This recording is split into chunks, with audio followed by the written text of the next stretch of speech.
자, 두 번째 시간 시작합니다. 자, 출애굽기에 대해서 전반적으로 이제 쭉 살펴보고 있어요. 자, 그 다음에 이제 출애굽기에는 참 그 예수님에 대한 그 사건들이 이제 여러 번 나오죠. 출애굽기에 나타난 예수 그리스도에 대해서 한번 이제 살펴볼 거예요. 자, 우리가 생각하는 대로 첫 번째 뭐가 있죠? 뭐라고요? 출애굽기에 나타난 예수 그리스도의 모습. 어떤 사건을 통해서 예수님을 우리가 볼 수 있어요? 출애굽기에서 나타난 그 첫 번째 사건, 모세가 물에서 건진 거예요? 말고? 글쎄, 그건 이제 상징하는 호랑 거고. 받았고, 뭐, 고난을, 유월절을 통한 그렇죠. 구속의 사건. 유월절 어린 양을 지금 그 예수님께서 이제 말하죠. 유월절 어린 양 대신 예수님. 예. 그 다음에 또 출애굽기 사건, 우리가 포괄적으로 좀 알고 있지만은 그 사건들 가운데서 예수님을 상징하는 그런 모습들이 있지 않아요? 그걸 한번 나눠보자는 거죠. 그 쑥 2살 뽑혔어요. 때, 헤롯이 죽이려고 했던 거? 네, 헤롯이 죽이려고 했던 거. 네, 어, 2살 나는 사내 아이. 예, 예. 2살 전에 자녀를 다 죽으라고 했죠. 그 다음 또, 홍해를 건너므로 이스라엘이 세례를 받는 장면, 고린도전서 10장. 음. 예, 이제 그런 거는 이제 예수님께서 십자가에 피 흘리심을 갖다가 또 예표하는 그런 내용이죠. 예. 그 다음에 또, 제자들의 훈련 기간이 3년간이 광야에서 40년으로 이렇게 설명되지 않는가. 그쵸. 얘기도 그 하고. 훈련 기간 40년이라는 거는 고난받으심. 고난받는 기간이기 때문에 그 훈련의 기간이라고 이제 보면 되고, 그 다음에 이제 그 출애굽의 그 과정 중에 사건 중에 우리가 잘 아는 그 만나 사건이 있죠. 만나 사건도 결국은 말씀 대신 예수님에 대한 내용이다라고 그것도 이해할 수가 있고, 그 다음에 또 반석에서 물이 나오는 거. 예. 그러니까 만나 사건과 반석에서 물이 나오는 거는 이거는 서로 연결해서 우리가 생각해 볼 수 있죠. 이게 떡과 피를 잔을 마시라고 그랬는데 바로 떡이 그 만나로 이제 상징이 되는 것이고 그다음에 반석에서 생수가 나오는 것은 예수님의 피로 그렇게 우리가 생각해 볼 수가 있고 그게 영의 말씀으로 그렇게 우리가 보죠. 네. 그다음에 또 두 번의 도돌판도 있고, 뭐, 말씀을, 그 율법으로 받는 말씀과 영으로 받는 말씀을 도돌판으로 상징하는 말씀도 있잖아요. 심령에 받는 이제 거. 그거는 이제 문자적인 거와 그다음에 심령에 받는 말씀을 이제 두고 하는 이야기고 예수님을 상징하는 그런 표현이라기에는 조금 고 성막을 통해서 예, 성막을 통해서 많이 예수님을 또 계시를 했죠. 예, 성막의 기초라든지, 그 다음에 세우는 거라든지, 덮개라든지, 여러 가지 그 성막 건축 내용에 있어서는 다 따지고 보면은, 예수님의 그 구속에 대한 내용, 예수님의 그 신성에 대한 내용, 예수님의 인성에 대한 내용, 그 다음에 또 예수님의 부활까지 다 포함하는 내용들이 그 성막 제도 안에 다 숨겨져 있다라는 것이죠. 그러니까 성막에 대해서 자세한 이해를 하면은 예수님의 그 모든 부분을 우리가 이해할 수 있다라고 볼 수가 있죠. 사흘길도 있네요. 예? 사흘길을 가신 주님. 그렇죠. 사흘길 사흘길을 가시는 계속 거죠. 가잖아요. 예, 사흘길을 가고 하는 거. 그 다음에 인도하시는 주님, 그러니까 불기둥과 불인기둥 같은 것도 다 인도하시는 하나님을 상징한다라고 볼 수도 있고. 한번 많죠. 예. 그걸 이제 한번 우리가 생각해 보자는 것이었고, 목뱀, 그렇죠. 쌍난 지팡이, 그렇죠. 녹뱀도 있죠. 쌍난 예, 지팡이. 녹뱀도 있고. 예. 이제 그런 것을 다 이해를 이제 먼저 하고 들어가야 된다는 것이고, 그 다음에 출애굽기의 특징은 앞부분에서는 많은 일들이 일어나죠. 많은 이적이 나요. 뭐 모세 우리가 잘 아는 데서 음. 모세가 지팡이를 던지니까 뱀이 되고 나오기 전까지 그다음에 열 가지야. 10가지 재앙의 그 이적들 참 많이 나오잖아요. 그 이적들을 곰곰이 생각해 보면은 그거는 그 이적이 왜 필요했던 거예요? 그 이적이 괜히 하나님의 능력을 보여주기 위해서 한 거예요? 그 이적을 베푸신 목적은 잡혀있는 이스라엘 백성들을 세상에 잡혀있는 이스라엘 백성들을 빼내기 위한 그런 이적들이었죠. 예, 그런 이적들이었다면은 그러면은 이걸 예수님께로 연결해서 한번 시켜봐요. 예수님의 공생의 초기에는 많은 이적을 행하셨죠. 포도주 예, 많은 이적을 행했어요. 뭐 포도주도 그렇고, 그 다음에 뭐 눈먼자도 고치셨고, 절름발이도 고치셨고, 그 다음에 문둥병자도 고치셨고, 지난번에도 우리가 나누었지만은 이적도 있고. 모든 병든 자를 고쳤다라는 의미는 어떤 병의 근원이 어디예요? 심령. 신령이 뭐 영체대로 흔하지 뭐 그 병의 병들어 있는 유대교에서 병들어 있는 그렇죠. 유대교란 말이에요. 유대교. 유대교 사상으로 인해서 다 영적으로 병든 자들을 두고 하는 이야기잖아요. 그러니까 예수님께서 공생의 초기에 많은 이적들을 행하신 것은 유대교에 사로잡혀 있던 자들을 빼내시기 위해서 많은 이적을 행하신 것이죠. 그 이적은 잘못된 유대교의 그 가르침, 종교적인 생활 가운데서 참 믿음의 길로 빼내는 것이잖아요. 눈 멀었다는 것도, 그 다음에 절름발이었다는 것도 다 유대교에서 잘못된 가르침을 받은 환자들을 이야기하는 거 아니에요. 오늘날도 마찬가지예요. 세상 교계에서 종교적으로 신앙생활 가르치는 그런 잘못된 가르침에 의해서 오늘날도 많은 사람들이 지금 안전병이고 문둥병자고 다 눈먼 자들이고 손 마른 자들이고 다 그런 자들이다라는 것이죠. 말씀을 잘못 가르침 받으면 다 똑같은 환자들이다라는 것이죠. 그래서 예수님께서 유대교에서 잘못된 가르침에서 빼내시기 위해서 많은 이적을 베푸신 것과 똑같은 맥락에서 우리가 생각해 볼 수 있다라는 거예요. 예.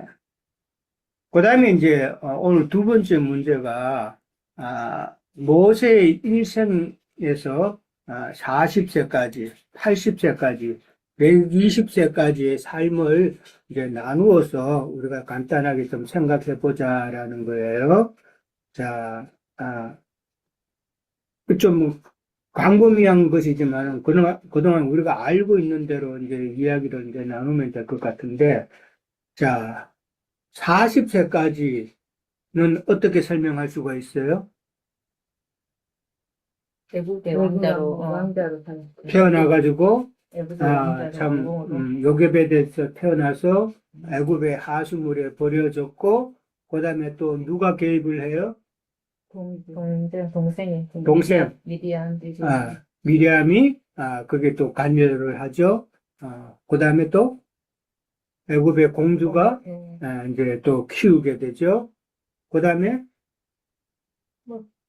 애굽의 그 왕실에서 참 많은 학문을 습득을 하죠. 학문을 습득해요. 그러고 나서 또 대표적인 사건이 또 하나 있죠. 사람을 그렇죠. 애굽 동족을 죽이는 그런 살인을 저지른 내용이 나와요. 그 왜 그래요? 젊은 혈기 때문에 그런 거죠. 쫓아가려고. 젊은 혈기, 자기 동족을 위한 젊은 혈기. 그러니까 하나님의 일을 하는 데 있어서는 사람의 그 혈기는 배제되어야 된다라는 그런 의미도 우리 생각해 봐야 돼요. 그 다음에 미디안 강야로 도망을 가죠. 미디안 강야로 도망가고, 그 다음에 시보라와 결혼하는 거. 그 부분이 이제 40세까지 모든 모세의 그 과정이다라는 것이죠. 그러니까 모세는 어떻게 보면 그 왕실에서 자라가지고 참 자기가 이스라엘 백성이고 참 하나님의 부르심이 아니었다면은 왕실에서 세상적으로는 참 멋있게 살았겠죠. 세상적으로는 정말 모든 사람이 부러워하는 왕자의 위치에서 참 부럽게 살았을 텐데, 그러나 그렇게 살았더라면은 하나님의 사람으로는 쓰임을 받지 못했을 거다라는 것이죠. 이게 영적인 면에서 보면은 세상적인 것이야 나중에 이제 모세가 깨달은 그 인생관에 대해서 나오지만은 세상적으로는 것이야 우리는 잠시 살다가 가는 사람들이잖아요. 그러니까 세상 영화가 중요한 것이 아니라 영원히 사는 참 영화로운 그런 삶을 우리는 먼저 생각해야 된다라는 것이죠. 네. 자, 그 다음에 이제 미디안 강야로 도망가서 시프라하고 이제 결혼을 했지만은 미디안 강야에서 몇 년을 보내요? 40년. 40년을 보내죠. 예, 성경에 4라는 숫자는 이건 고난의 수예요. 예, 40년 미디안 강야 생활은 결국은 무슨 기간이에요? 하나님께서 만드신 기간이잖아요. 시험 시험 받고 연단 받고 훈련만. 예, 그렇게 하는 것은 결국은 하나님께서 하나님의 일꾼으로 쓰시게 하기 위해서 준비시키는 과정이다라고 보면 되겠죠. 예, 준비시키는 과. 이 과정이 꼭 필요하다라는 것이죠. 바울 사도도 준비 과정이 있었어요. 그렇죠? 예, 다메섹 도상에서 예수님을 만난 이후에 바로 그냥 뭐 예수님이 깨닫게 하시는 말씀을 가지고 막 이렇게 선포한 건 아니죠. 예, 다소에서 준비하는 기간도 있었고 준비하는 기간이 반드시 필요하다라는 것인데 모세는 어떻게 하나님께서 준비시키셨어요? 이드로의 양을 치면 이들에게 예, 그게 어떤 삶일까를 생각해 보자라는 것이죠. 그냥 세상 교계에서 일부 말씀 안에서 찌들어 있는 그런. 그렇죠. 뭐 그렇게도 볼 수- 시내산에서 예, 시내산에서 떨기나무 그 사건을 볼 때 거기서 다 설명하는 거 아닌가 싶기도 해요. 뭐냐면 그렇죠. 그 불이 안 꺼졌다. 예, 그러면 그 모세의 그 육신의 생각, 또 애굽 병사를 죽임으로써 이스라엘 백성을 내가 구하겠다. 이런 그 하나님 방법이 아닌 그런 것들이 이게 없어져야 되는데 태우는 기간인데 아직도 안 맞아요. 꺼졌다. 이제 이렇게 하시면 다 설명이 되지 않나? 뭐 이런 생각해 봤어요. 네, 나 맞습니다. 자신은 보지 예, 못하고 잘 지적했죠. 일부러만 미디안 강야 생활 가운데서 가장 큰 사건이 바로 떨기나무 사건이죠. 떨기에 불 붙은 그 모습, 나무가 타지 않는다고 그랬어요. 그 불은 바로 모세 자신의 내면의 불이라는 것이죠. 예, 여전히 환란 가운데 있고 연단 가운데 있지만은 아직도 이게 불이 사그러지지 않는 그 자신의 모습이다라는 것이죠.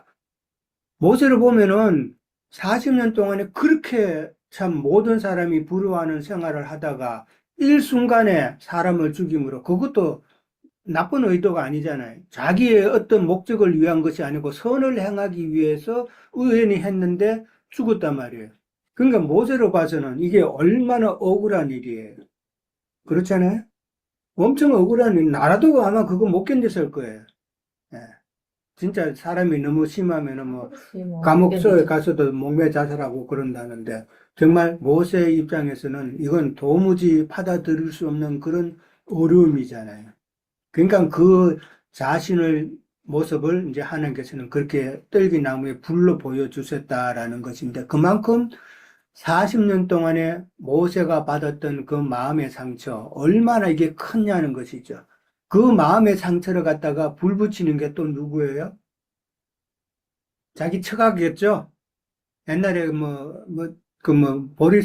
보리가 뭐 서대면은 뭐 처가살인 안 한다는 말이 맞나요? 예, 그런 말이 있는데 그만큼 처가살이가 힘들다는 거잖아요. 예. 왜 그래요? 처가살이 암만 해봤자 자기 기업이 없잖아요. 거기는. 예, 아무 해봤자 기회가 없어요. 우리가 잘 아는 그 야곱의 경우도 우리가 볼 수 있죠. 예, 야곱도 처가살이 20년 했잖아요. 그 기간이 야곱에 얼마나 힘들었어요. 근데 그 기간이 하나님께서 야곱을 쓰시기 위한 준비 과정이었다라는 것이죠. 그러니까 80세까지 그 모세의 그 혹독한 인생 경험, 그다음에 그 처가살이, 그다음에 하나님의 손길을 거치면서 많은 것을 배웠을 것이고, 많은 것을 고민했고, 많은 것을 깨달았고, 그다음에 하나님께서 마지막에 여전히 꺼지지 않는 모세의 모습을 보여주심으로, 여전히, 참 모세는 죽지 않았다. 많은 것을 이제 깨달은 그런 기간이었다라는 것이죠. 그러니까 모세의 이 40년 광야의 생활은 예수님으로 보면은 예수님도 이런 과정을 거쳤죠. 예수님의 40일간의 금식 기도. 40일의 그 금식 기도는 모세의 40년 광야 생활과 서로 연결이 된다라고. 예수님의 공생에 시작하기 전에 40일 금식 기도 하시는 것은 예수님의 공생의 준비 기간이었다라는 것이죠. 그 시험을 이긴 것이죠. 네. 그 과정은 예수님도 거쳤다라는 것이죠. 예수님도 그런 과정을 거쳤는데 하물며 사람이 그런 고난을 갖다가 거치지 않고 나는 바로 영광 받고 신학 졸업해가지고 바로 목사 타이틀 받아가지고 큰 교회 목회하고 사람에게 영광 받기를 원한다면은 그건 잘못해도 한참 잘못됐죠. 예수님도 고난 받으셨고 그 연단의 과정이 있었는데 준비 기간이 있었는데 자, 그 다음에 이제, 120세까지, 이제 80세부터 시작해가지고, 120세. 80세에 시작이 됐다라는 말은, 어느 정도 이제 인간의 그 육성이 좀 처리가 된 때죠. 이 말은, 그렇게 사람의 그 일년으로 보자면 늙은 나이인데, 그렇게 하나님이 일을 한다라는 것은 사람의 뜻으로 하지 말라는 그런 의미도 담겨 있는 것이고, 신의 뜻은 그다음 120세까지 이제 사역을 하는 그 기간 동안에서 우리가 알 수 있는 그 모세의 모습은, 자, 이 기간 동안에 모세는 어떤 일을 했으며 어떤 큰 사건들이 있었는가 한번 말씀해 보실래요?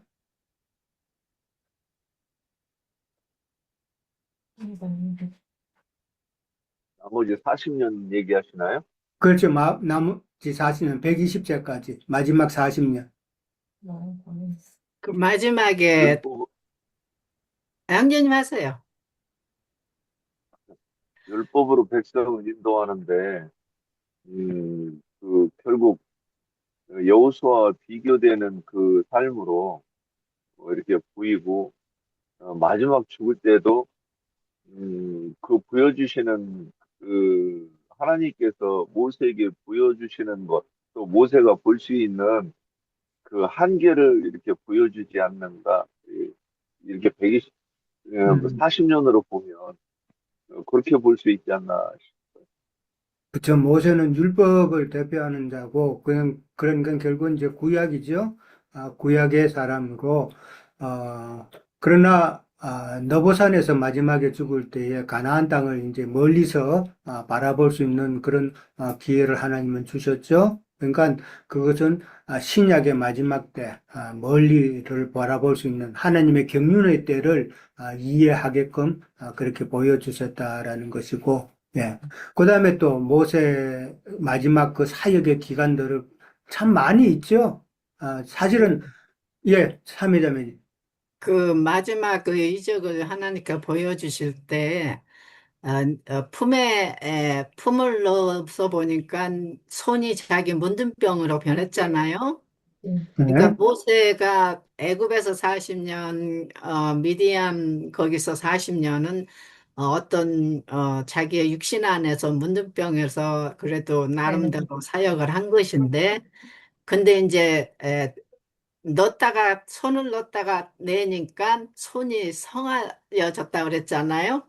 그러니까 모세의 80 후의 그 생활은 이제 완전히 이제 주님께 헌신하는 생활로 또 볼 수가 있지 않나. 예, 그렇죠. 네. 예. 그러니까, 모세에게 하나님께서 너는 내가 선택한 하나님의 사역자다, 일꾼이다라는 것을 확인시켜주는 그런 내용이죠. 예, 그런 내용이고. 또 그런 내용이 또 하나 더 있죠. 모세의 지팡이를 던졌을 때 참 뱀이 됐다. 그 말은 무슨 말이에요? 네가 머리가 되었다. 그러니까 네 머리는 뱀머리다. 모세가 의지했던 그 지팡이는 사실은 뱀이었다라는 것이에요. 뱀이라는 말은 세상 것을 의지했었다라는 것을 보여주죠. 예, 그러나 다시 잡았을 때 이 지팡이가 된다는 것은 이제 하나님을 의지하는 하나님의 사람 모세가 되었다라는 그런 의미로 또 생각해 볼 수가 있죠. 예. 그러니까 성경을 이렇게 보면서 모든 그 사건, 문장 하나하나마다 하나님의 영적인 계시의 뜻이 이렇게 숨겨져 있는데 그것을 알고 가면 얼마나 이게 참, 이게 바로 진리고 생명의 빛이잖아요. 성경을 바로 안다는 게 우리가 피조물인 인간이 조물주인 하나님을 조금이라도 알 수 있는 방법이 바로 이것밖에는 없잖아요. 예. 우리가 뭘로 하나님을 알아요? 하나님께서 주신 이 말씀을 통해서 문자적인 것이 아니라 그 문자 속에 감춰진 하나님의 비밀을 우리가 깨달아가는 것이 우리가 하나님을 아는 것이잖아요. 그러니까 하나님을 안다는 게 얼마나 중요한 건지를 알아야 되는 것이죠. 하나님에 대해서는 전혀 알지 못하고 하나님의 뜻이 뭔지도 알지 못하면서 내 마음만 중요하다고 하는 그런 종교적인 관념, 이거는 없어져야 된다라는 것이죠. 잘못된 신앙생활을 하고 있다는 것이죠. 자, 모세는 그 마지막 40년 그 사역 기간 동안에 하나님의 선민인 그 이스라엘 백성들의 그 인도자로서 광야길을 인도하죠. 근데 그 광야길을 인도하는 가운데서도 참 쉽지 않죠. 하나님의 인도자는 바울도 지금 우리가 배웠지만 바울도 하나님의 그 사역자로 참 사도권을 가지고 그렇게 사역을 했지만은 거기에 대해서 늘 사람들이 불평을 했잖아요.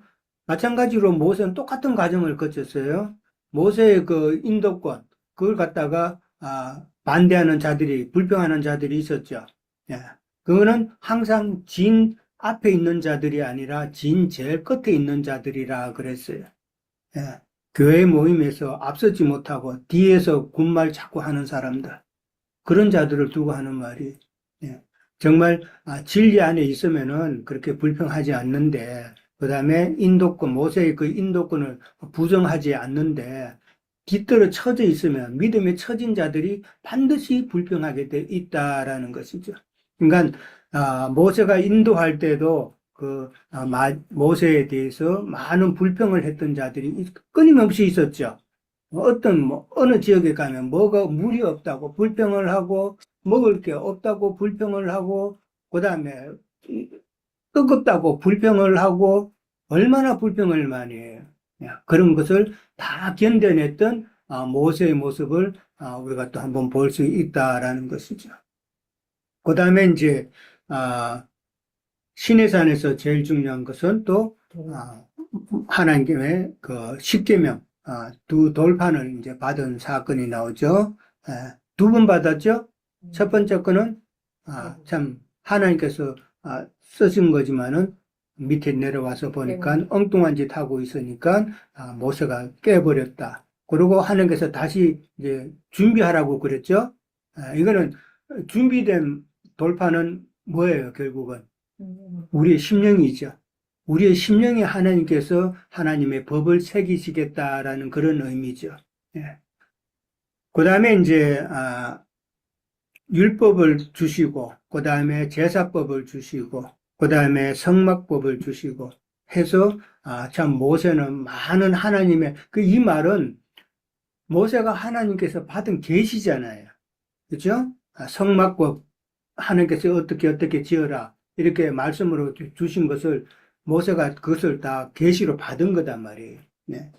이런 것은 이런 것을 통해서 모세는 그냥 단순히 문자적으로 그런 것을 받은 것이 아니라 하나님께서 이것은 어떤 의미다라는 것을 알게 해 주셨다는 이야기예요.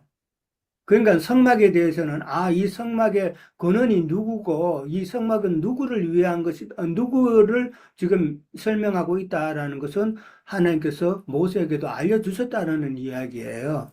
예. 그렇게 그래서 이제 마지막 때 느보산에서 가나안 땅을 바라볼 수 있었다라는 것도 하나님께서는 하나님의 은혜에 있었다라는 것.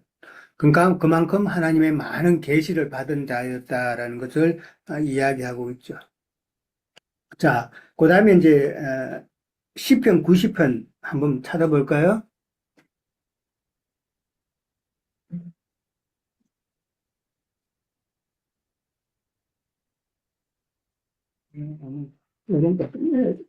자, 시편 90편을 보면은 이제 한번 다 같이 읽어볼까요? 보면 위에 제목이 뭐라고 되어 있어요? 하나님의 사람 모세의 기도라고 나와 있죠. 오늘 3번 문제가 모세의 이게 시편 90편을 통해서 모세의 그 인생관, 인간이 어떻다라는 거, 그 다음에 모세의 신앙관, 하나님은 어떤 분이다라는 그 내용이 발치를 할 수가 있어요. 자, 1절부터 있습니다. 다 같이. 주여, 주는 대대에 우리의 거처가 되셨나이다. 산이 생기기 전, 땅과 세계도 주께서 조성하시기 전, 곧 영원부터 영원까지 주는 하나님이시이다. 주께서 사람을 뒷걸로 돌아가게 하시고 말씀하시기를 너의 인생들은 돌아가라 하셨사오니 주의 목전에는 천년이 지나간 어제 같으며 밤의 한순간 같을 뿐입니다. 주께서 그들을 홍수처럼 쓸어가시나이다. 그들은 잠깐 자는 것 같으며 아침에 돋는 풀 같으니이다. 풀은 아침에 꽃이 피어 자라다가 저녁에는 시들고 말라나이다. 우리는 주의 노에 소멸되며 주의 분내심에 놀라나이다. 주께서 우리의 죄악을 주의 앞에 놓으시며 우리의 엄밀한 죄를 주의 얼굴빛 가운데 두셨사오니 우리의 모든 날이 주의 분노 중에 지나가며 우리의 평생이 순식간에 다하였나이다. 우리의 연수가 70이요 강건하면 80이라도 그 연수의 자랑은 수고와 슬픔뿐이요 신속기간이 우리가 날아가나이다. 누가 주의 노름의 능력을 알며 누가 주의 진노의 두려움을 알리까. 우리에게 우리나라의 대수함을 가르치사 지혜로운 마음을 얻게 하소서. 여호와여 돌아오소서. 언제까지니까. 주의 종들을 불쌍히 여기소서. 주의 일하시니 우리를 만족하게 하사 우리를 일생 동안 즐겁게 있게 하소서. 우리를 괴롭게 하신 날수대로와 우리가 하를 당한 연수대로 우리를 기쁘게 하소서. 주께서 행하신 일들을 주의 종들에게 나타내시며 주의 영광을 그들의 자손에게 나타내소서. 주 우리 하나님의 은총을 우리에게 내리게 하사 우리의 손이 행한 일을 우리에게 경고하게 하소서. 우리의 손이 행한 일을 경고하게 하소서. 자, 쭉 나옵니다. 자, 여기서 모세의 그 인생관, 그 다음에 모세의 그 하나님에 대한 그 신앙, 이것을 우리가 좀 한번 생각해 볼 수가 있죠. 자, 첫째, 모세의 그 인생관, 여기서 쭉 읽어보면은 모세는 우리의 인생에 대해서 어떻게 설명했는가 한번 좀 한 가지씩 설명해 보실래요? 성희자매님, 뭐를 느낄 수 있어요? 무서요? 성희자매, 경희자매님. 자, 성희자매님부터 해요. 뭐를 느꼈어요? 모세는 지금 인생에 대해서 어떻게 이야기하고 있어요?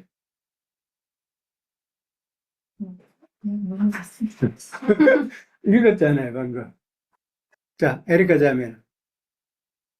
우리 인생은 진짜 아무것도 아니라는 걸 또 알려주시는 거죠. 티끌로 들어가게 하시고, 그 다음에 천년이 순식간에 흘러가고, 아침에 피었다가 저녁에 시들고.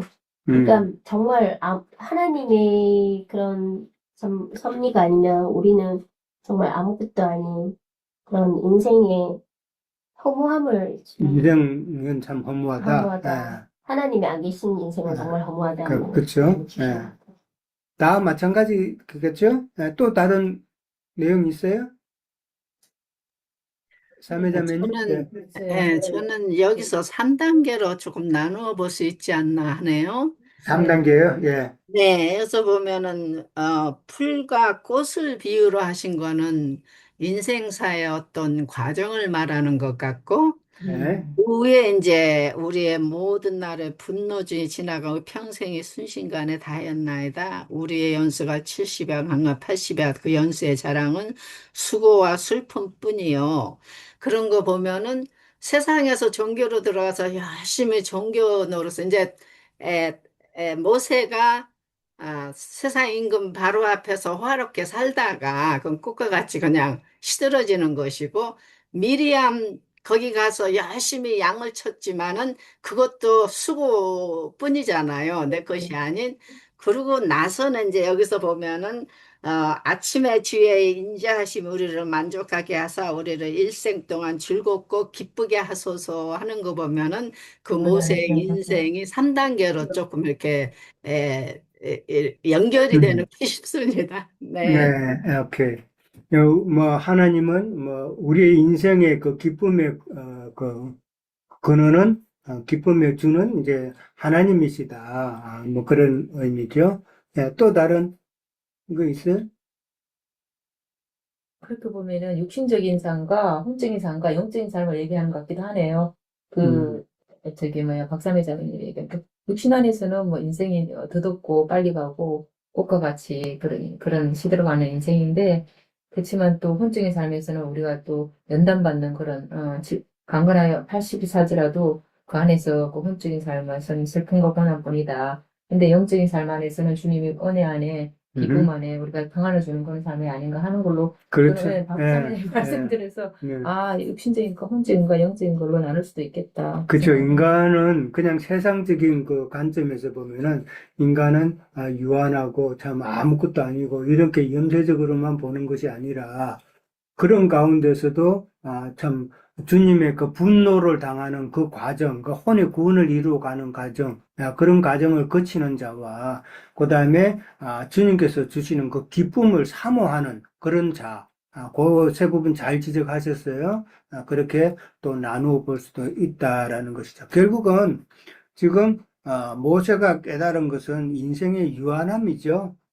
70, 80, 그것도 나오고, 뭐, 아침에 뱉다가 저녁에 또 지고 하는, 이런 모습, 시들고 마르고 하는 것은, 참, 인생은, 신앙에서는 그렇죠. 참, 네. 정말, 유한한 정말 그래요. 존재다라는 것을, 깨달았다라는 것이죠. 모세가 참, 애굽의 그 왕실에 있을 때는 아마 인생이 유한하다라고 착각했을 수도 있겠죠. 영원히 이 영광이 계속 될 수 있을 것이다 라고 그렇게 착각할 수도 있었겠지만은 그러나 연단을 통해서 인생의 유한하고 아무것도 아니고 지금 여기서는 티끌이라 그랬잖아요. 티끌이다. 인생을 두고 하는 이야기죠. 티끌과 같은 인생. 그 다음에 이제 모세 이제 신앙관을 한번 봅니다. 모세 신앙관에서 보면 하나님은 어떤 분?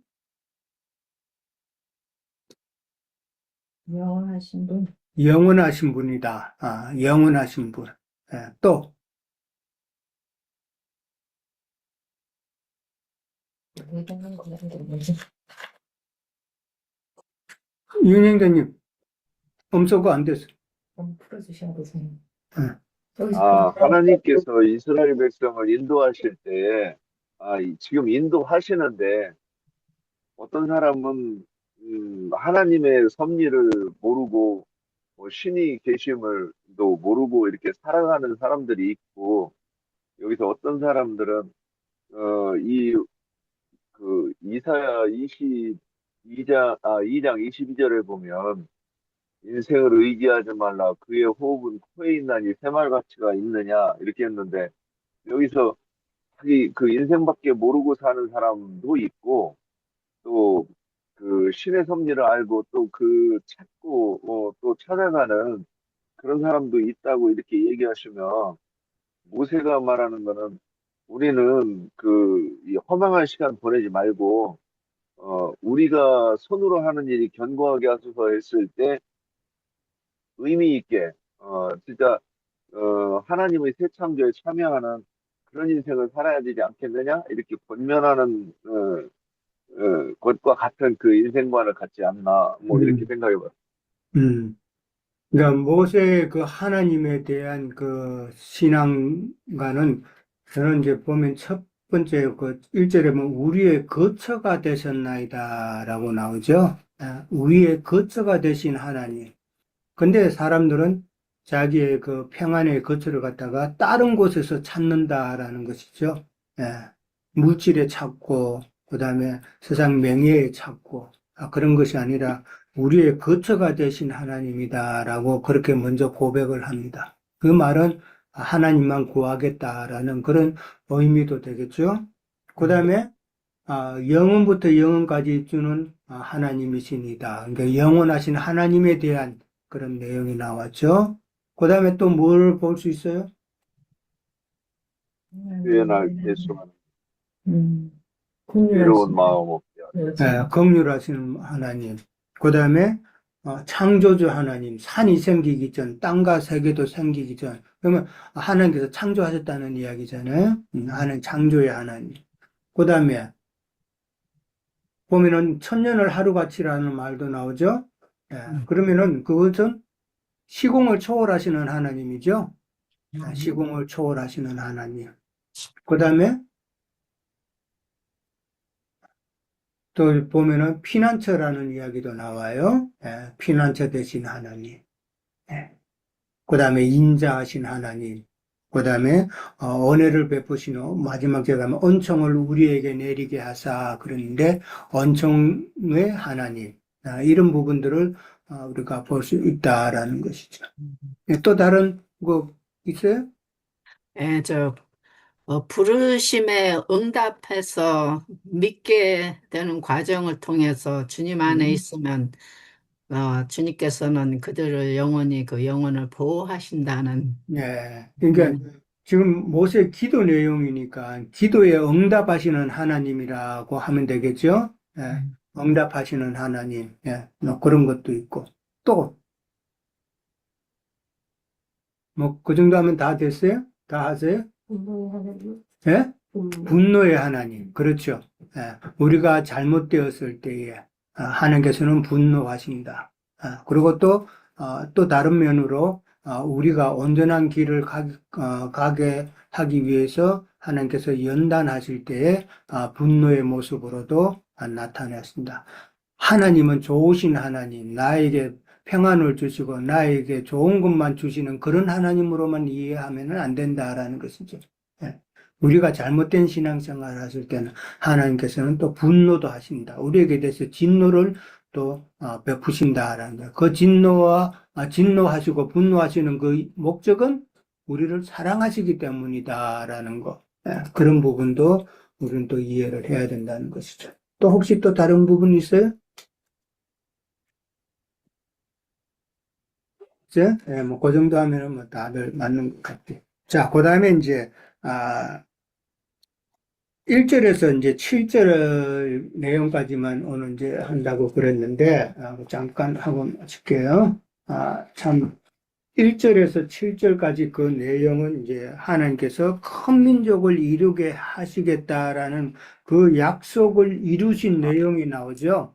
아브라함에게 아까 우리가 창세기 읽었던 대로 내가 너로 큰 민족을 이루게 한다는 그 약속을 성취하는 그런 내용이 나오고, 그 다음에 이스라엘의 그 번성하는 내용이 나와요.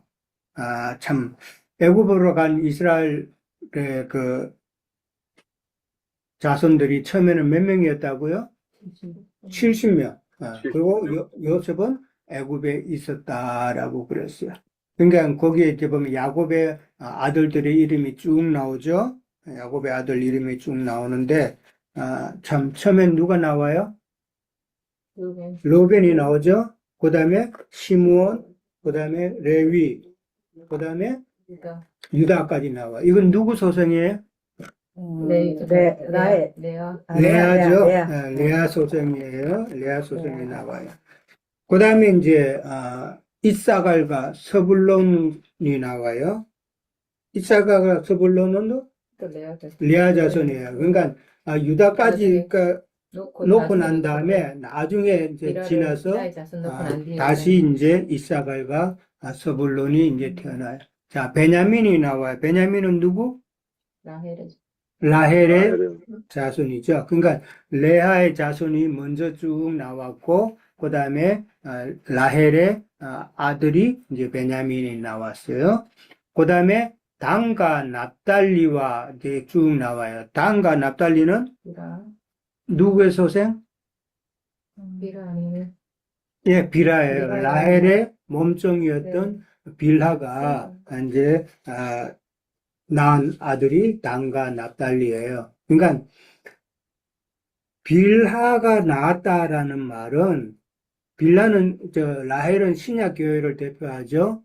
신약 교회를 대표하는데 타락한 신약 교회가 바로 빌라다라는 것이죠. 예. 타락한 신약 교회가 빌라기 때문에 그 소생이 누구라고요? 단과 납달리로 나오죠. 야곱이 마지막 유언을 할 때에 제일 심한 저주받은 자가 누구예요? 단이죠. 숲속의 뱀이라 그랬어요. 예, 이거를 이해를 해야 돼요.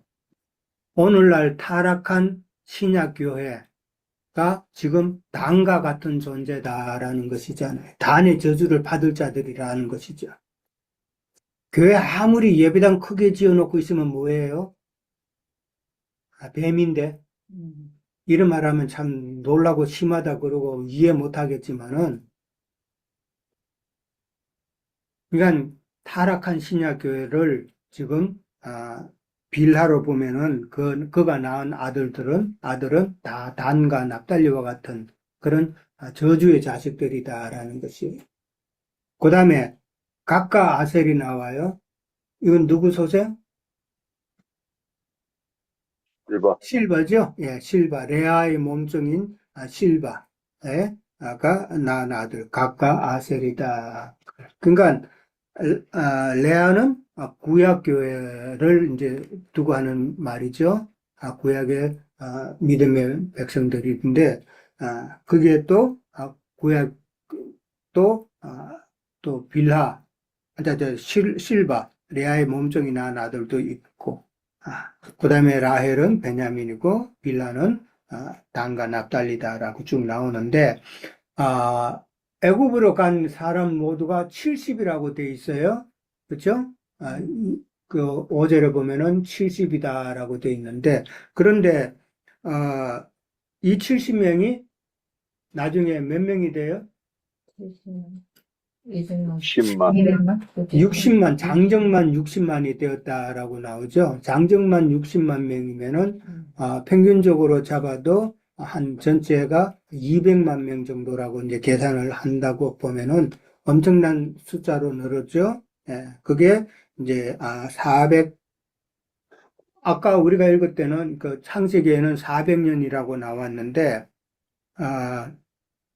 사도행전에 보면은 스데반이 죽기 전에 간증을 할 때에 우리 이스라엘 작성들이 430년이라고 그렇게 말을 해요. 예.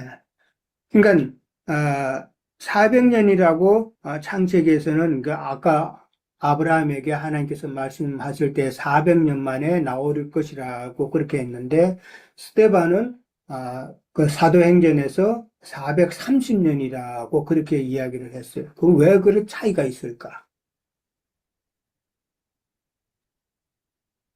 왜 차이가 있을까? 약간 아까 얘기했잖아요. 아까 얘기했잖아요. 요새 30년. 아니, 그러니까, 그거는 이제 그 유예 기간인데, 30년의 유예 기간인데, 근데 왜, 아브라함은 400년이라 그러고, 그러니까 30년은 그 유예 기간이에요. 근데 스데반은 430년이라고 했을까? 그 차이를 지금, 스테반, 그거는 이제, 요셉이 총리 되는 기간, 그 예수님의 준비 기간 때문에 30인데, 왜 이렇게 기록이 다를까 하는 문제죠. 언약을 받을 때는 자, 아브라함이 이거는, 받았지만, 음, 예, 삼회자매님, 말씀 있어요? 제가 나영년이만 듣기는 예, 예수께서 30년 동안 사역을 하신 거를 포함을 하신 걸로 좀 들은 것 같은데, 예, 그런데 그건 아까 제가 말씀드렸죠. 근데 그 30년 차이가 나는 거는, 근데 표기하기를, 그렇게 왜 이렇게 출애굽기에서는, 그, 스데반은 430년이라 그랬고, 창세기에서는 왜 400년이라고 그랬냐라는 그 표기의 차이를 지금 당연히 이야기하는 그럴 것 거예요. 같은데. 왜냐하면 이거는, 스데반은, 스데반은 이제 그 과정을 겪었잖아요. 겪은 사건을 통해서 적어놓은 거고, 이 아브라함은 겪기 전에 그 예언을, 받았는 그 언약을 받았기 때문에 430 했지만, 결국은 430년 만에 나왔는 그 역사적인 사건을 갖다가 적어놨다고. 그러니까 내가 보이는데. 질문하는 의도를 못 그러면 깨달은 거예요. 그러면 질문을 자, 제대로 내시는 거야, 도대체가. 창세기에서 이제 모세가 400년이라고 그렇게 쓴 것은, 그때하고, 그 다음에 스데반 집사님이 그 사도행전에서 430년이라고 했던 것은 인용했던 성경이 달랐다라는 거예요. 그래. 예, 성경이 다른 거예요. 자, 그거는, 창세기에서, 지금 출애굽기에서 70명이라고 이렇게 나온 것은, 히브리 성경이었던 그 마소라 본문을 인용을 해서 그렇게 적은 거예요. 마소라 본문이라는 게 히브리 성경이에요. 히브리 성경이 이제 마소라 본문인데, 거기에는 70명이라고 돼 있어요. 70명이라고 돼 있는데, 야곱의 그 12아들들, 그 다음에 애굽에 있던 요셉의 아들까지 포함해서 70명이에요. 근데 스데반이 말했던 그 75명은 내가 지금 430년 아니라 참, 70명에서 지금 75명을 이야기하는 거예요. 70명에서 75명. 지금 여기서는 지금 70명으로 되어 있고, 그 다음에 430년 후에 이제 총 200만이 되고 그러는데, 사도행전에서는 처음에 이제 애굽에 도착한 것이 이제 75명이라고 되어 있단 말이에요.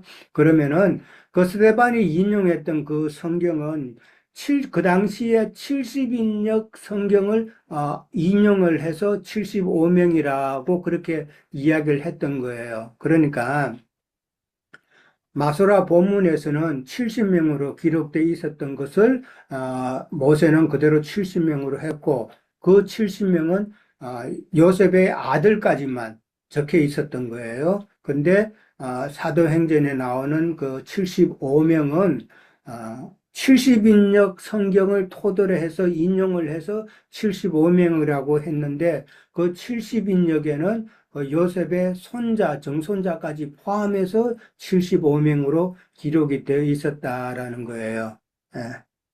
이해하셨죠? 예. 아까 제가 잠깐 400년, 430년 혼동을 했는데, 70명, 지금 성경에서는 70명이라고 되어 있고, 스데반 집사는 75명으로 되어 있다라는 것은 그럼 그 지금 차이. 30년하고 400년 그 얘기가 아니고 지금 75년이나 그렇죠. 70년. 그건 아까 내가 설명했잖아요. 네. 설명했는데,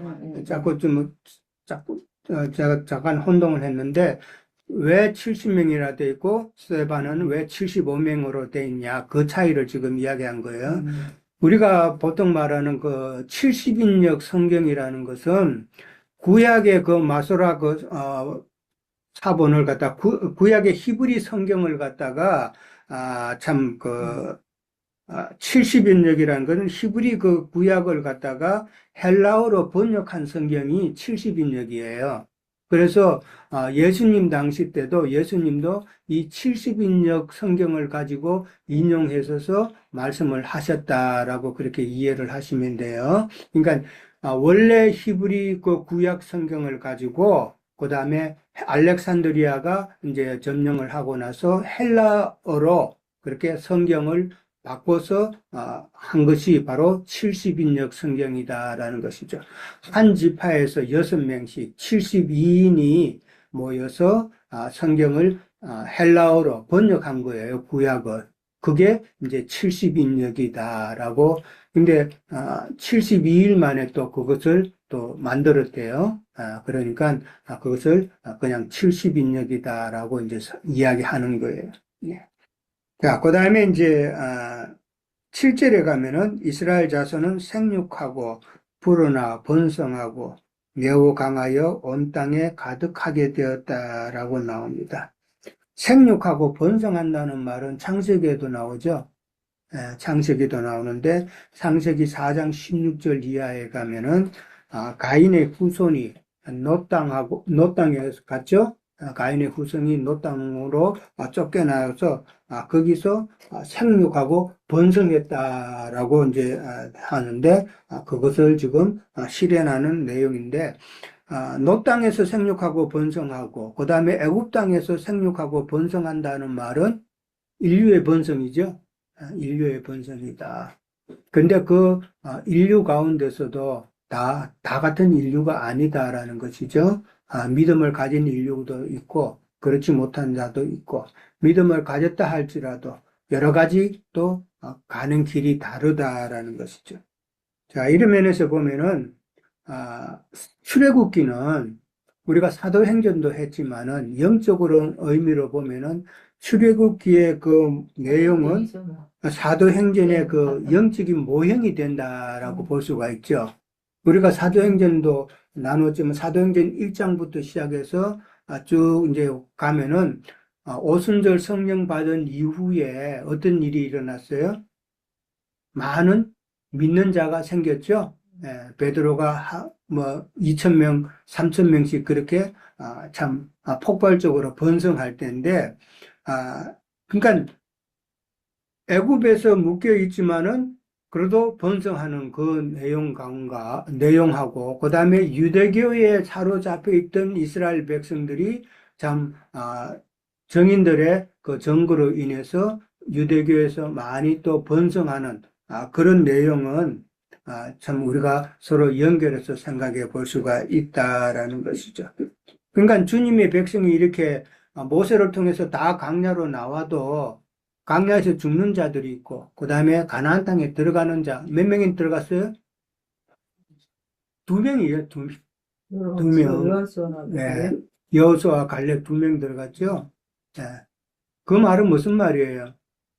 많은 믿는 자가 있다 하지만은 진짜 영과 생명의 말씀으로 가나안 땅까지 갈 수 있는 자는 2명, 200만 명의 2명. 이거는 거의 부정이다. 네. 성경에 넓은 길로 가는 자와 좁은 길로 가는 자가 있다 그랬죠. 근데 좁은 길로 가는 자는 극히 적다라고 나와 있어요. 그 말은 영어로는 few라는 그 의미인데 이거는 거의 부정이에요. 부정. 넓은 길로 가는 자는 200만 명이 그렇게 가지만은 그러나 가나안 땅에 들어간 자는 2명. 그거는 거의 부정이다 말이에요. 오늘날도 똑같은 이야기다라는 것이죠. 많은 믿는 자가 있지만은 많은 사람이 넓은 길로 가고 있지만은 참 진리의 길을 찾아서 가는 자는 거의 지금 없다라는 부정이다. 우리도 사람이 안 모이잖아요. 왜 안 모여요? 우리는 이 말씀은 정말 좋다라는 거 다 느끼잖아요. 정말 이런 말씀을 들어야 된다고 생각하잖아요. 근데 그 사람들은 이런 말 들으면 도무지 무슨 이야기인지를 모른다라는 거죠. 그러니까 자기들이 생각하는, 자기들이 만든 그 하나님하고는 전혀 다른 하나님이잖아요. 그러니까 모이는 것이죠. 광야에서 죽은 자와 가나안을 들어간 자들을 다 죽은 다 그런 거죠. 강에서 낳는 사람은 광야에서 죽은 자와 가나안을 걷는 자, 들어간 자를 구분해서 우리가 생각해야 된다라는 것이죠. 자, 오늘은 이제 여기까지 하는데 혹시 또 추가로 하실 말씀 있어요? 저기, 선생님이 언급한 것 중에 조금 그 이스라엘에서 광야로 나왔을 때 60만 명 중, 그러니까 20세 이상의 남자 중에서 2명만 가나안 땅에 들어갔다. 그렇죠. 그런 말이 이렇게 나오죠. 맞는 건가? 예, 그래. 예, 예, 예. 예, 그렇죠. 예, 나머지는 다 죽었다는 뜻이죠. 그래서 광야에서 저는 남는 그 사람들은 2명이, 들어갔죠, 다.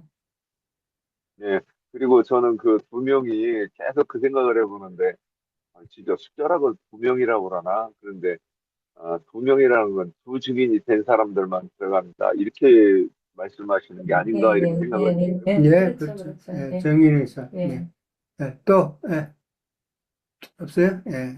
그 그러면은, 출애굽한 사람 중에 광야에서 광야에 태어난 자들 애고, 들어갔죠. 애고 예. 두 사람. 20세에 넘는 사람들은 다 죽었다는 거죠. 그러니까 그래도 20세에 개수했던 사람들 중에 들어간 사람은 여호수아 갈렙밖에 없이 다 죽었다는 것이죠. 광야에서 남는 사람 말이에요. 강에서 났다는 말은 그래도 만나를 먹었다는 강야에서 뜻이잖아요. 혼의 구원을 거치는 자들, 그런 네. 훈련을 받은 자들이고, 그 다음에 세상에 나와서 그냥 종교생활로 강야 세상 그 가운데서 혼의 구원을 이루는 과정을 거치지 않은 자들은 다 죽었다라고 그렇게 이해를 진짜 하시면 우리 됩니다. 교회 예. 그 모형이다. 예. 그거는 샘플로 보여요.